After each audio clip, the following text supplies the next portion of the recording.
हाय कीजिए।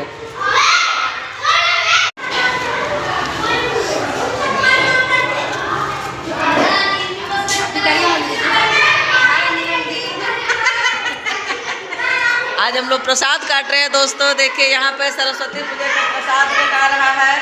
हम सभी सहेली मिलकर के प्रसाद काट रहे हैं। प्रसाद तैयार हो रहा है। अब बच्चों को दियाएगा, जब पूजा हो जाएगा फिर प्रसाद बटाएगा। आप लोग भी आइएगा, हम लोग का पूजा में प्रसाद देंगे आप लोग को भी।